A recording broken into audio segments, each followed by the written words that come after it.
ग्रामविकास मंत्री जयकुमार गोरे यांच्या मार्गदर्शनाखाली माण तालुक्यातील थदाळे गावच्या सरपंच पदाची निवडणूक मंगळवारी बिनविरोध झाली आणि माधुरी विजय राजपूत यांना सरपंच पदाचा बहुमान मिळाला।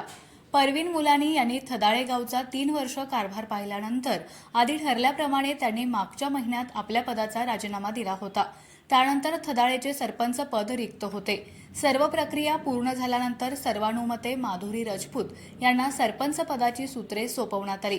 यावेळी माण पंचायत समितीचे सहाय्यक गटविकास अधिकारी चंद्रकांत खाडे, कृषी विस्तार अधिकारी श्री दडस, ग्रामपंचायत अधिकारी आकाराम ओंबासे, उपसरपंच संपत भोसले, ग्रामपंचायत सदस्य तायाप्पा शिंगाडे, परवीन मुलानी, शरद बोराटे, इंदुबाई शिंगाडे, वैशाली शिंगाडे यांच्यासह दादासो बोराटे, विनोद बोराटे, अजिंक्य शिंगाडे, सोमनाथ जाधव, नसीर मुलानी, हनुमंत शिंगाडे, सत्यवान कुंभार, आत्माराम शिंगाडे, महेश बोराटे, ऋषिकेश भोसले, पोलीस पाटील रामदास कुंभार, ग्रामपंचायत शिपाई रुपाली जाधव आदी मान्यवर उपस्थित होते।